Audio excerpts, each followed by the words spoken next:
Class, your monthly book club podcast. I'm Daniel Ford, author and host of the Writer's Bone podcast, filling in for Dave Pezza. Fear not, the dulcet tones of Mr. Pezza will be back in action next month once he drinks all the tea in the known universe. On today's episode, author and journalist Mark Cecil, host of the Thoughtful Bro author interview series with A Mighty Blaze, joins Dave to discuss Whereabouts by Pulitzer Prize-winning author Jhumpa Lahiri. As if Lahiri's body of work wasn't impressive enough, she had to raise the bar even higher with Whereabouts, which was published in April 2021 by Knopf. The author fell in love with Italy and Italian so deeply that she wrote this book in Italian first and then translated it to English. So take a minute, mourn your mere mortal writing process, and come back to us. I don't want to step on Dave and Mark's terrific conversation, and considering the book's short page count, any plot synopsis might be longer than the novel itself, so we're going to get you right to it. Enjoy the novel class discussion of Jhumpa Lahiri's Whereabouts. Keep reading, everyone.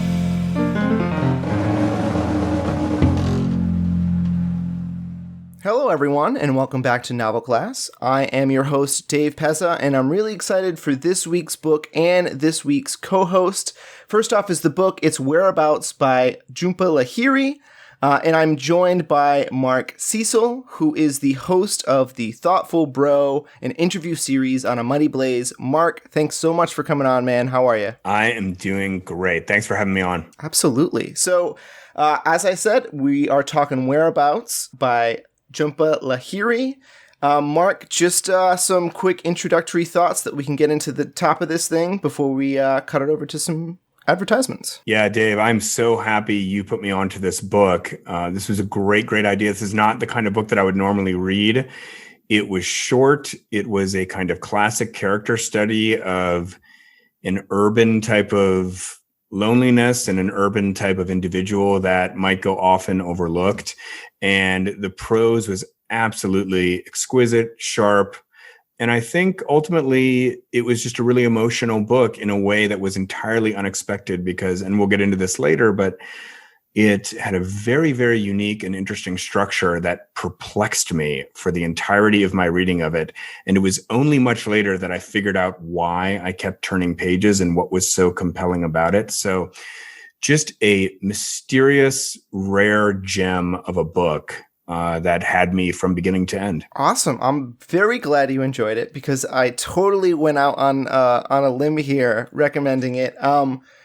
Complete spoilers on my end. So Jhumpa Lahiri was born in England. She moved to North Kingston, Rhode Island, and I'm a Rhode Islander. And she's translated some books that I have attempted to read in Italian, but have failed, but have read the translations of. And she's always sort of been on my radar. And this book came out, and it just seemed really interesting, and it was something that was new that had come out by her, and she's obviously a very talented writer and has won quite a few awards. So I sort of took it as my opportunity to really get my first book in of hers that she's written herself, not just translated. And I gotta be honest with you, right there with you, Mark, I completely was shocked at how sparse yet intriguing it was. Listeners who don't know, and we'll talk about this later, she wrote it in Italian, and then she translated it herself from Italian into English. So it has this weird, and this is probably the worst of the good examples of this, but it sort of has a weird Hemingway-esque like structure where everything's really terse and short. But that's not so much on purpose as it is, in my opinion, sort of the result of her translating it. But it just works beautifully with how she structured the book.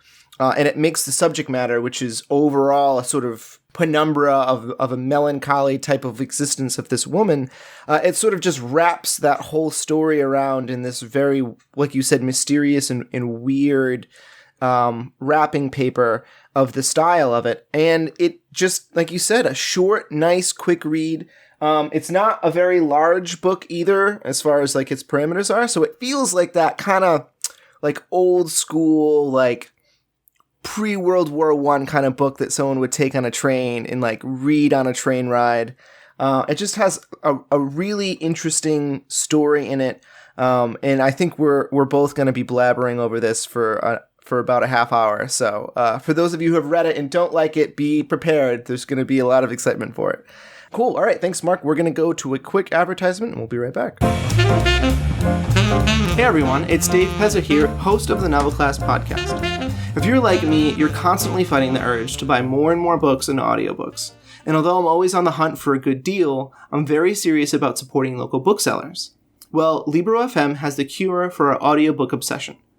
Libro.fm is the first and only company that lets you purchase audiobooks directly from your local bookstore and at the same price as other online audiobook sellers. Same great books at a competitive price. What could be better for our wallets and local booksellers? Libro.fm has over 125,000 books to choose from, including, of course, New York Times bestsellers, and even offers recommendations from your favorite local booksellers. Sometimes there's nothing like listening to a good audiobook during your commute, or if you find yourself spending a little more time at home these days while you prepare dinner, go for a run, or just lounging around on a rainy afternoon.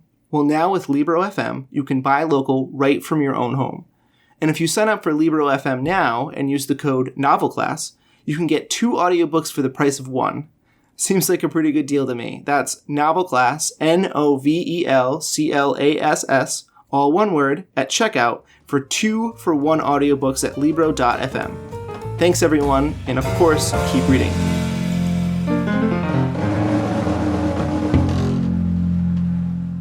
Hey, everyone, and welcome back to Novel Class. I am your host, Dave Pezza. I am with Mark Cecil of the Thoughtful Bro, an interview series on A Mighty Blaze, and we are talking Whereabouts, the new novel by Jhumpa Lahiri. So just for those of you who might not have read the book, a quick, I would say usually no spoilers, plot summary here, but there's not a whole lot that actually goes on in this book, even though there is kind of a lot that goes on in the background. The main character, or the narrator, remains nameless for the entirety of the book, and we're sort of thrown into her world, in her own words, as she sort of lives a somewhat, on the outside, for most people who would see this type of a woman, would think a somewhat lonely life. She's a professor, she lives in Italy, she's of middle-aged area, and she's sort of just going about her life. I think Mark, correct me if I'm wrong, I think it's about a year or maybe a year in a season the book takes place. So we sort of go through her a day in a life for a year for this woman. And it just, it's a page turner. I know that wouldn't sound it the way we've just described it, but it's an absolute page turner. And Mark, the first thing I really want to talk about here is a little bit of an examination of the main character or the narrator, because it's hard to talk about other parts of the book if we don't sort of crack the nut that is our narrator. And I'll let you go first with some of your thoughts. Sure, thanks. I was fascinated by this character, and I have a lot to say about this character. And in fact, having a lot to say about this character is sort of, if you don't have a lot to say about this character, you probably won't have much to say about the book, because this book just really is a story of this character. And I think it is sort of a classic character study in a way. So what everybody says about this character is she's so isolated. She's kind of living in the shadows of this city, this unnamed city in Italy. Jhumpa Lahiri, I think, wrote the book. She was living in Rome at the time, and it could definitely be Rome, but it's just an unnamed Italian city. And it's just very striking, this life she leads. It's just in the cracks of society. She has a job. I think she's an academic. But she doesn't have any real goals. She doesn't really want to go anywhere. She doesn't want to do anything. She doesn't have any relationship goals, really. All of these things seem kind of exhausting and pointless to her. There's just this great kind of languid sense about everything. I mean, even the people who have important jobs or who have seemingly satisfying relationships or, families, for example, these people also seem greatly dissatisfied, and they think their own lives are pointless. And so she has this life, one of the most interesting things about the translation, I'm sort of skipping over to the translation piece, and we can talk about that later, but Samuel Beckett wrote in French, which was not his native language of English. Samuel Beckett was Irish and he spoke English. And he wrote Waiting for Godot and some of his other works in French. I don't know if he wrote all his works in French, but all his most famous works, I think he did. And I just thought that was so interesting because I found this character, you mentioned Hemingway, but I found this character to be most like a character out of Beckett. There was just constantly this feeling of, that famous line from Beckett, you must go on, I can't go on, I'll go on. There's a great line somewhere in the middle of the book where she's saying, I don't understand why I wake up in my own bedroom and I'm bewildered about how to start my day. I mean, here's a woman who's just kind of bewildered by her own existence and doesn't want to do anything, doesn't want to do anything. And I would say one of the biggest aspects of her is there's this kind of fear. Her father died, and I think that is an important aspect to her past, but it's not really something that she digs into very much. It's just sort of mentioned in passing. And as I'm there probing for the kind of psychological underpinnings and the traumatic underpinnings, perhaps, of somebody who would lead a life of such kind of hesitation and fear and marginalization, I'm looking for that big moment in her past that would explain it all, but it's just not really there. So anyway, I just, overall, I do have more to say about this character, but I realize I've been going on for a little while. But, on my own show, The Thoughtful Bro, I had George Saunders on recently, and he talked about how in the Russian short stories that he likes the most, that especially in Chekhov, what you'll see is Chekhov forcing the reader to look at the overlooked people, the lonely people, the frustrated people, and so on. And I felt very much that that's what was happening here, is Jhumpa is kind of forcing our attention onto someone who, in a cityscape, a kind of, maybe even a really common figure in a cityscape, but someone who we might not always look at. And that was very much the experience of this book. I have a few more things to say, but I'd love to just kick it back to you, Dave. Awesome. No, that was great, Mark. Most of your points are right on the money there. But I think an important adjective to throw into this character that might not at first make sense is she's ridiculously lively for someone who is living the type of life that she's living. And it's sort of a vicarious liveliness because she's so in tune with her environment and she so easily can pick out people who maybe have been to her piazza for the first time, or people who have been there for so long, but she knows their dynamic so well that she can sort of pick apart. Perhaps, this could be entirely made up. We don't know because we only get the narrator's sense, but she sort of has that ability to get that life experience or impart that life experience onto someone that she doesn't really know, or perhaps a life experience that she probably has never had. So it's like you said, it's this very interesting and confusing character in her own words about herself, but she has this immense liveliness about her and this immense, like, very dark humor about her own life and about the world that's going on around her, and it makes you want to get more and more of what she thinks or what she's going through, or the way that this book is structured. And not to go off course too much, it's I think it's something like 46 or 47 mini chapters here. They're only a couple of pages each. So I think the longest is like 3 or 4 pages. But the title is where she's at in that particular moment, or sometimes it's in her mind, sometimes it's at a pool, hotel, etc. So whenever you see the title, you're kind of like, all right, well, let's see what she's going to get out of this situation. Because normally, and you touched upon this a little bit, it seems like a rather boring situation. She's a loner. She doesn't have a significant other. She often reads. She doesn't have many conversations that aren't efficient, that, ordering a coffee or saying hi to someone. So it seemed that, like, her going to the pool would be a rather mundane or, not a very readable experience. But in maybe one of the longer, in my opinion, best chapters of the book, you just get like a whole weight of life experiences and a whole like spectrum of life from birth to death from this woman in this short span in this innocuous location, that it sort of like opens up the entire book, and you want to kind of go back and reread other chapters and see, oh, did I miss something because I overthought her in this setting, or I overlooked her in the setting, or I overlooked the perspective that she's bringing to this situation. Right. What I loved about what you just said is you keyed in on how lively this woman's inner life is and how full of life this book is. And I just I myself did find her on first reading. I thought, okay, here's a character who is just drifting. She's drifting. She's self-described. She's like, I know I'm somebody who's going to end up alone. I'm going to die alone. And she thinks about having a fling with somebody, and she says, that would just be reckless and pointless. Every avenue that you can imagine for the narrative to develop, for the narrative of her life to develop, she discards as something that she's afraid of, or that would be pointless, and so on. And so you might think like, okay, here's somebody who is like removing themselves from life. And yet you're picking up on it clearly in your comments. And then I listened to an interview with Jhumpa the other day and listened to her talking about this book. And she was really pushing back. She took a moment in this interview to push back against this idea of this is a woman who is living a non-life, a minimalist life. And she's saying this woman is full of life. Every page is full of life. And I think that it was key for me because it showed it was a question of naming of what we mean by life. Now,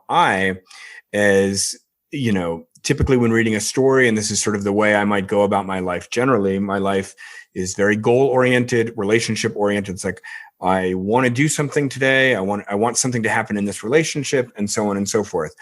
She doesn't have that. And so it seems that she's lacking life in this way, or an engagement with life. But what she has, I think, is a kind of general engagement with life, and a general engagement specifically with the life of this city. And I think when you're in a city, you are constantly presented with rituals, with chance encounters, with relationships with people that you might not even know their name, but you see them every day at the same time, people you bump into, people you buy groceries from, a restaurant you go to, a waiter that you see, and just kind of all this kind of constant manifestation of life in all its forms in the city. And I think that is the thing that she is truly engaged with. And I sort of like missed it. And I think one can miss it and think, here's a lonely woman leading a non-life, but in fact, she's just engaging with a different aspect of life. Very well said. The whole time you were saying that, I was thinking about different scenes that, like, there are some chapters where she's just literally standing. For example, there's one where she starts to buy knickknacks and household items from one of her neighbors, who's sort of having a yard sale in the off season, and she's sort of piecemeal buying a lot of these things to add to her own apartment because, candidly, she says, I don't have much of these things. I have a very Spartan lifestyle, very Spartan apartment. So she's sort of like accumulating these objects and sort of assigning certain memories or certain aspects to them that might have happened. And then towards the end of the chapter, we find out that, the reason why he's clearing it out is because one of his parents died when he was younger, and the other parent just passed, and his girlfriend won't stay there and stay in the apartment if he doesn't get rid of all of this junk. And sort of it's a funny moment because she's sort of describing all of these like memories and how hard it would be for him to get rid of them.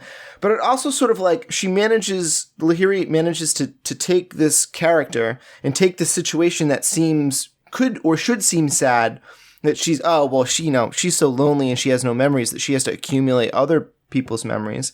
But at the same time, she's sort of living that experience of, look at this lifetime of stuff, this lifetime of junk that's been accrued, and I can sort of take the life lesson of that without having to have lived that portion.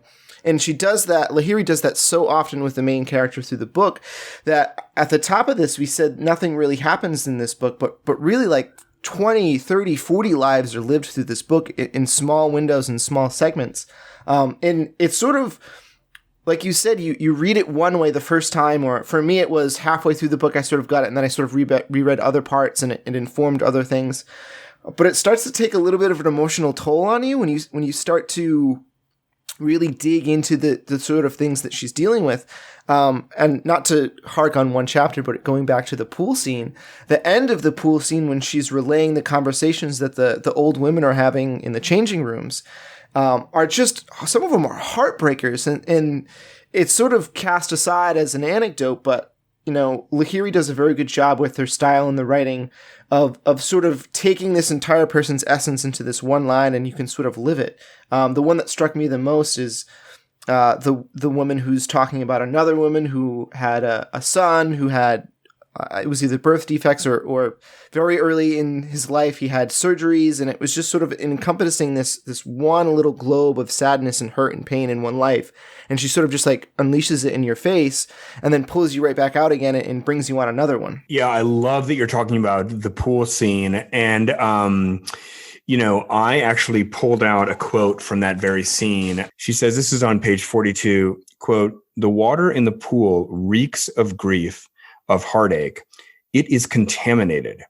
And after I get out, I'm saturated by a vague sense of dread.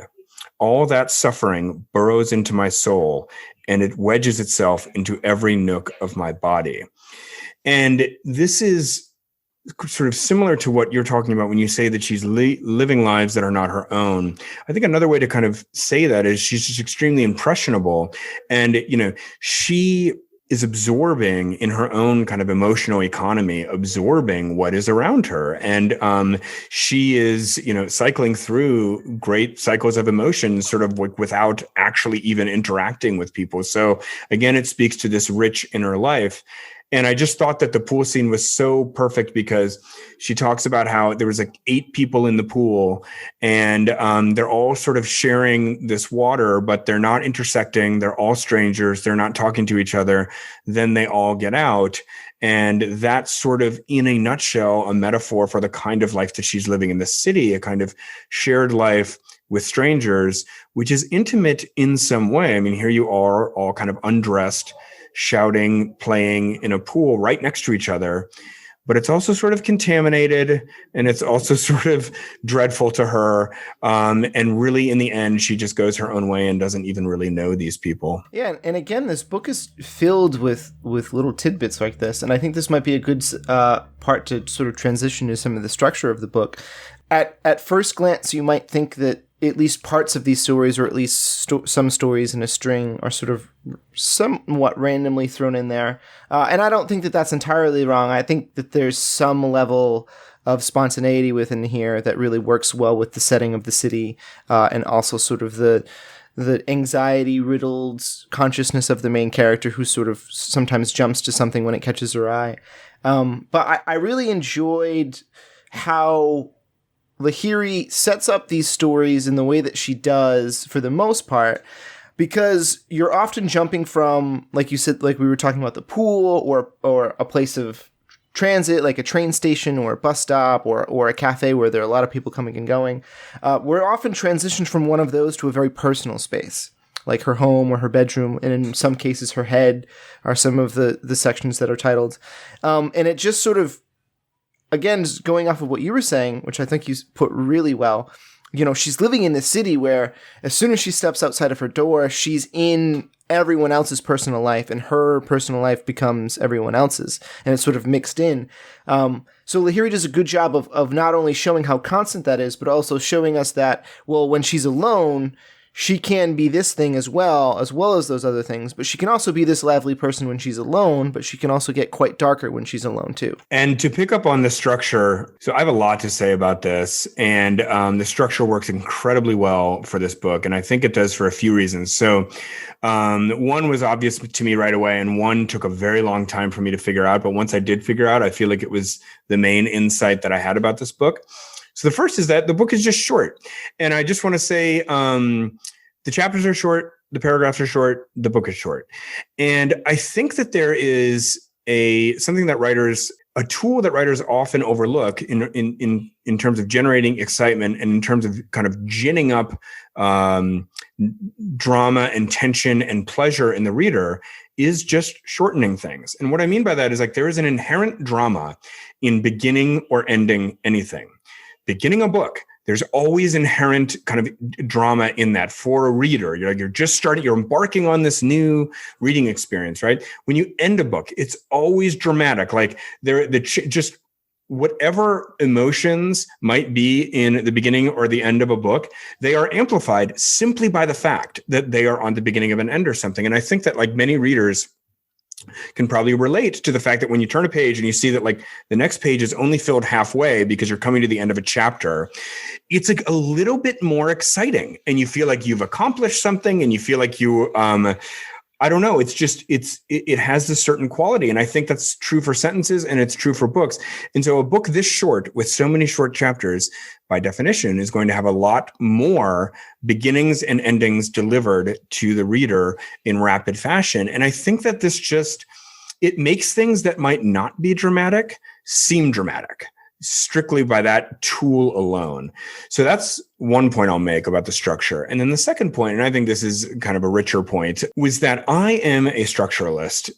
As a writer, as a reader, I would say that anybody who's ever talked to me about books knows this about me, that I draw a lot of the emotional freight that a work carries for me is within its structure. What is the arc of the story? How does the character change? Where is the character at the end versus at the beginning? And it's sort of like, no matter how great the prose may be, or how great this or that aspect of the book may be, without a certain kind of arc, or just nothing exists outside the light of the structure of the book and the arc of the characters. So I'm constantly thinking about this kind of stuff. And so when I engage with the work, I'm always trying to think like, what kind of structure is this? Is this a 3-act structure? Is it a hero's journey structure? Is it a certain genre kind of structure, like a whodunit structure or a romance arc, or whatever kind of an inverted arc, a negative arc, on and on and on. But here, this completely had none of that. It just had none of it, like absolutely none of it.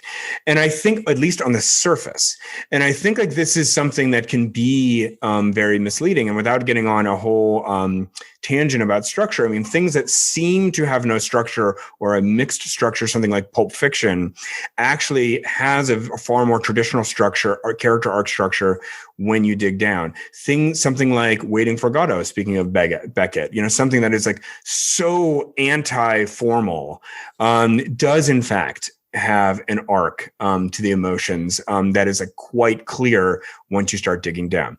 So I thought to myself, like, I'm reading this book, I'm enjoying this book. There must be some kind of structure here. There must be something at work here. And what is it? And to be honest with you, Dave, I could not figure it out the first time through. And I had like underlined and dog-eared so many pages. I mean, there's something worth underlining on every single page of this book. The prose is so good. And so I went back and sort of reviewed, a day ago, all the parts that I loved so much, like thinking, what is going on structurally in this book? And then it hit me. And so this is, I think, the way that this book clicked into place, at least for me, which is that the way to think about this book is almost like an anthropological study.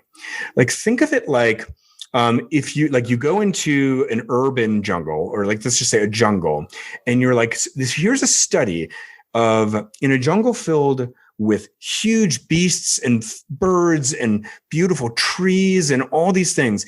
Here is a story about the life of this beautiful, strange little lizard that you've never heard of, but it's nocturnal, and it has these very strange mating practices, and it's very, very endangered. And once you start looking at it, you're like, this is the most beautiful creature in the whole jungle. How have I never heard of this? How have I always overlooked this certain creature? And I think that's sort of what's going on with this book. This is a study of a certain species of urban human that is not like the biggest story in Rome, right? This is a character that you would just blow by on the street and never even know they were there. And yet, when you dig down and really start looking at this creature, you start thinking, wow, this is really an incredible creature to look at. And I think, so what are the stakes of this story? I think the stakes, sort of like that species that I was talking about, is like, how does this creature survive in a world that is so fearful and so full of powers that are greater than it, powers that could hurt it, devour it, and so on? How does it survive? And how does it kind of find contentment? How does it like make its habitat? How does it make itself satisfied in this very daunting, huge, scary environment?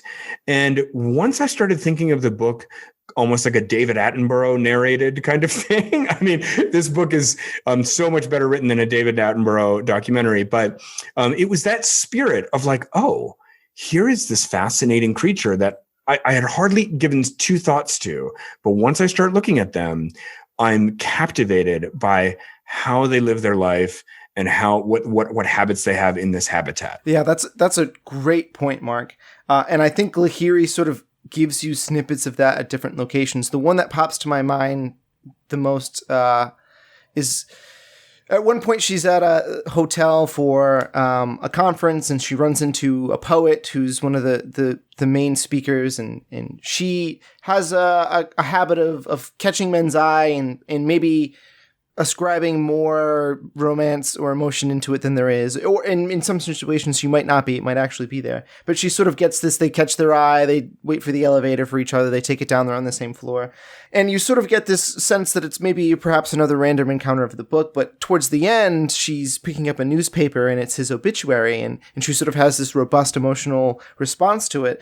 And you sort of get that sense that she's to use your analogy, she's one of the like creatures in the ecosystem that you overlook but are crucial to the network of the entire system, where, well, she's the person that connects, like, she's the person who's going to be in the hotel, but she's also the person who picked up the newspaper, and she could be the person who buys that book and leaves it to someone else that reignites his career somewhere along the line. She's like, maybe you said the lizard, some people would say the insects of the forest, who sort of like keep everything turning, keep everything going in a sense.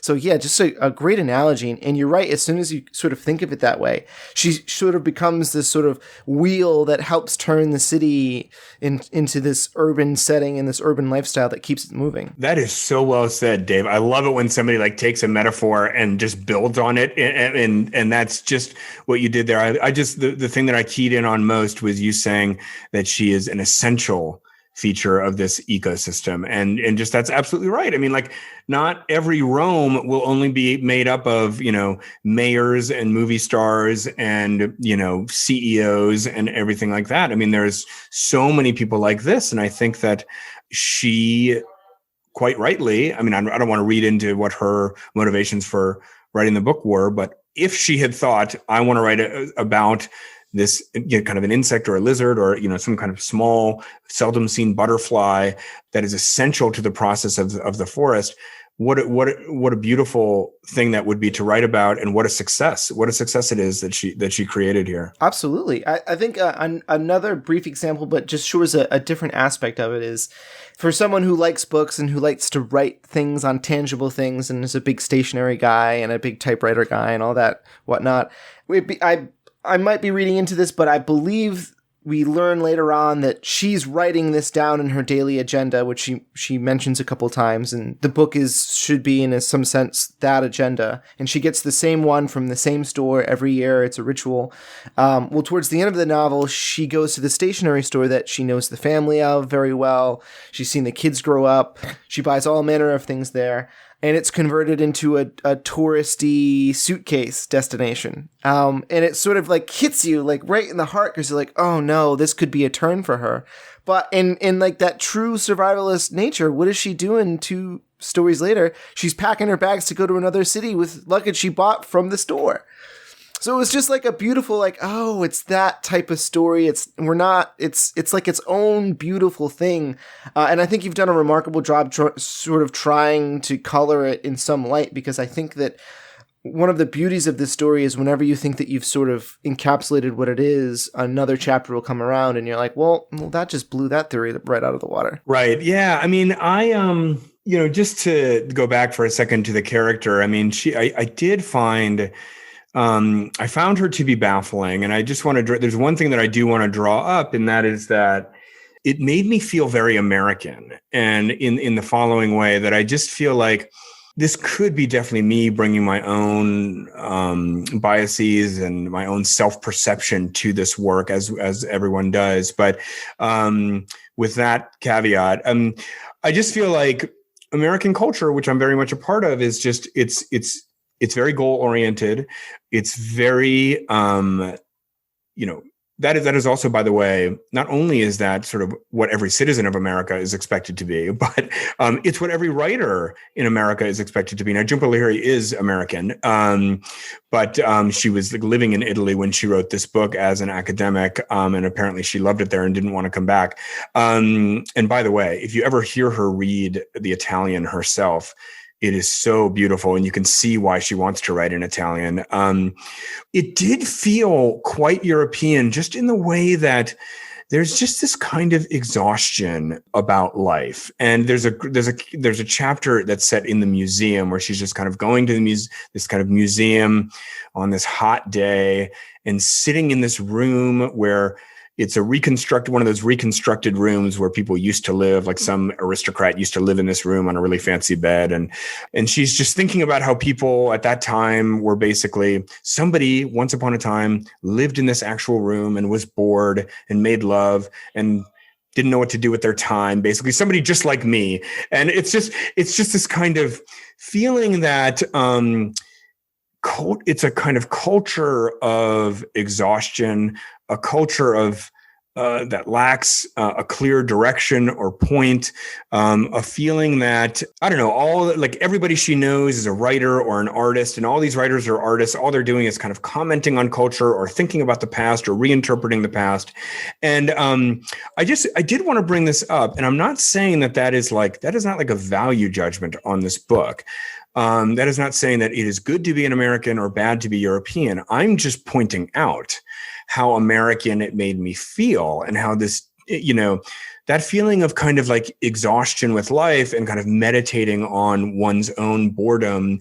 And like one would have a casual affair if having affairs was also not something boring. It just is so European to my American ears. I wonder if you felt that way. Oh, for sure. And of course there's a book written in Italian about an Italian in an Italian city obviously has its marks of Italianness and Europeanness. But you're absolutely right. On top of that, there's all those little things. And the thing that comes into my mind quickest is when she's describing her father and how she never traveled much, because when her father would get time off, he would say, why am I going to spend 2 days getting used to a new city to enjoy myself when I can just enjoy myself at my home and get a full week's worth of enjoyment from it? And at first in the margins, I was like, he sounds like a boring POS. And then later on, I'm like, well, true, it does. Like, if you're just going like 2 hours somewhere else, it's not that different. And you're like tired from driving. And it kind of sort of started to make sense a little bit. But you're right. As an American in reading this book, it was sort of like a different mindset. And whenever I saw one of the scenes where she might have started up that affair with her friend's husband, that sort of like in my American mind was sort of like ooh, maybe this is going to be where it happens. But in the sense of the book, but in more perhaps the European mindset, it's more of just like it's like that annoying thing that might or may not happen. Like it's just constantly there. It's kind of like bumming me out a little bit. And you're right. It's like a total change in it. The more you think about it, the more her life seems less like anxiety ridden and like suicidal almost. And it seems more just like melancholy and just like a way of seeing the world in not necessarily having the same value structure as other people have. And how if she is content living her life this way, who are we to stop her, or who do we to say, oh, well, you're missing out on all this other stuff that's going on. That's right. Yeah, I'm looking for a quote here that I had pulled out about her melancholy.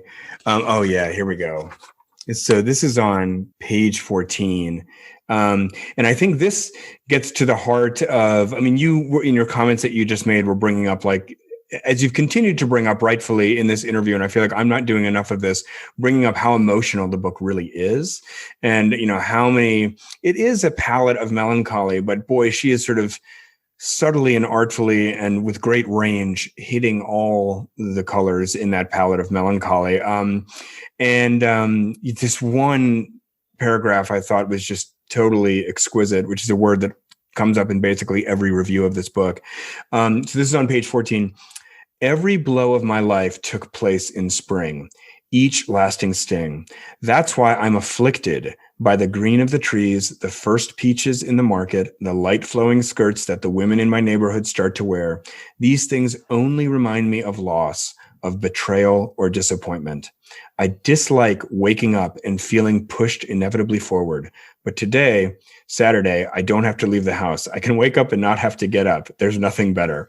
So in that paragraph, you have this very powerful evocation of how life itself is melancholic for her because it reminds her of all the ways she can be wounded. And then you sort of have this kind of light touch at the end of the paragraph, which is sort of like, oh, I don't have to wake up and get out of bed. I don't have to think about what I'm going to do today. There's nothing that I enjoy more. And there you see sort of like the humor and the joy of this person's life. Yeah, there's like a tremendous and very powerful undercurrent of hope in this book that is very hard to miss.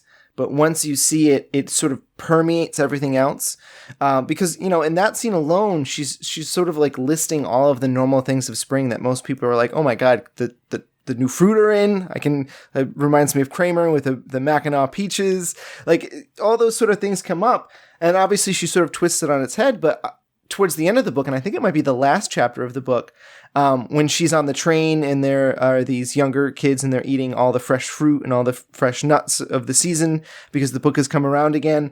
And she's sort of like, I'm all set because she's sitting next to them. And then she sort of is remorseful that perhaps she didn't take them up on it or share that experience. And you get maybe like the slightest sense that she's perhaps willing to step out of that comfort zone and perhaps try that other world, but that it won't like ruin her day if she decides not to. Right. I thought that last chapter was also so evocative and emblematic. I mean, it speaks to the great artistry of this work that almost any chapter seems in a way evocative of all the themes of the book. Like every chapter is a microcosm sort of coming at, and it's a symphonic kind of approach. And I don't know enough about music to say that, to carry out this analogy, but like each beat of these 46 chapters is just sort of like another kind of symphonic reflection on these same themes and bringing out just slightly different colors of them. But interestingly, Dave, that last chapter I heard in one of the interviews I listened to of hers,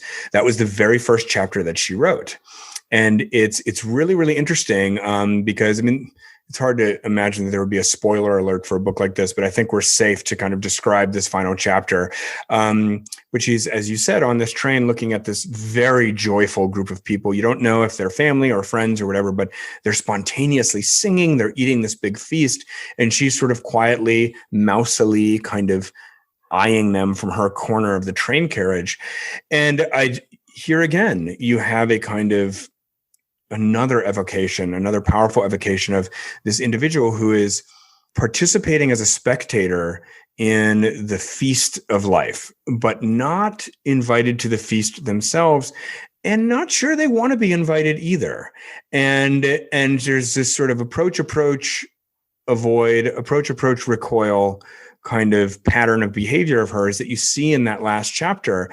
And again, like the other chapters, it seems to contain all the other chapters, and all the other chapters seem to foreshadow that final chapter. That's really interesting that she wrote that one first. It totally makes sense because it definitely, as you were saying, you could say this about any chapter, but it definitely encapsulates sort of the main character's, some would call it like fault or deceit or what have you, but it's for sure the vibe, I would say, in the entirety of the book. And it's also interesting because the first time when I finished the book and I was thinking about it for the first time, the chapter before seemed like a much better ending point for the novel. And that chapter is the Nowhere chapter, which is just a one page. I'm not going to read the whole page, but there's a good part to pick it up. I'll do the beginning. Because when all is said and done, the setting doesn't matter. The space, the walls, the light. It makes no difference whether I'm under a clear blue sky or caught in the rain or swimming in the transparent sea in summer. I could be riding a train or traveling by a car or flying by a plane among the clouds that drift and spread on all sides like a massive jellyfish in the air. I've never stayed still. I've always been moving. That's all I'll ever be doing. And the chapter continues, but it seems like such a perfect jumping point. But now that I'm thinking about it, it's definitely on the sadder end of it. But it doesn't necessarily have to be, because all she's really saying here is that the setting doesn't matter, the city doesn't matter as much as my experience and role in it and how I perceive it. And I think that last chapter there does a good job of sort of exemplifying that, where it doesn't matter if I meet these people on a train or where I meet them, the fact that I'm involved in this scene and it imparts on how I think of things or I think of life, if only for the next 10 minutes or if only for the next couple of hours, it's like real and it's a life experience and it matters. And I think that a lot of people would consider that on the outside looking in than someone being really involved in it. Well, honestly, Dave, to complete the metaphor that we've been using here, the way that final scene comes across to me is like, look, here is a perfect example of how there is this urban creature who lives in the shadows, lives out of sight, but who in fact feasts almost like a scavenger upon the great diverse ecosystem of this urban jungle. If you think that the food that is needed is emotional food, right? And you look at a person who doesn't have any sort of career goals, doesn't have any relationship goals, doesn't have any relationships really except with her mother and maybe a couple friends. But where does this person get their emotional food? Well, they're this sort of scavenger and this great feast of emotional food, which through her eyes is all around. And I think like that last chapter is just what she's doing. And, you're saying that it's a great place to end. And I agree. I mean, I think that you have in the Nowhere chapter, which is such a great chapter, but it's a more philosophical chapter. And it's not a scene so much as her saying, this is who I am. This is, as the title of the book says, this is where I find myself, which I think is the exact translation of the Italian. I'm a drifter. I'm a loner. I'll always keep kind of restlessly moving and never settle into anything. Okay, well, that's clear. But then here you have in the final chapter, this kind of sumptuous feast of emotion that she is able to kind of draw sustenance from by being a close by observer. Yeah, absolutely. I think that's a terrific way to conclude this talk, Mark. If we've hit everything that you wanted to talk about, we certainly did on my end. Really glad that you're joining me today. I don't think I would have enjoyed the conversation as much with anyone else. Some great insights, man. I really appreciate you coming on. Before I let you go, where can people listen to The Thoughtful Bro and all your other stuff that they can reach you at? Well, Dave, thanks so much for having me on. There's honestly like nothing I enjoy more in life than sitting down with somebody else, a thoughtful bro, as it were, like yourself, and really digging into a great piece of art. This has been such a treat for me, both to think about leading up to this and then this conversation itself. As for me, I do run an author interview show called The Thoughtful Bro. It's once a week, every Tuesday at 2. You can find it on a Mighty Blaze on YouTube or Facebook. Just if you look at my Twitter feed, which is Real Mark Cecil, at Real Mark Cecil. If you go to my Twitter feed, you will see I'll tease all my upcoming interviews. But if you want to see any of the stuff that I've done previously, interviews with people like George Saunders, Jonathan Lethem, Phil Clay, Jesse, Jeff Vandermeer, all kinds of National Book Award winning New York Times bestselling type people.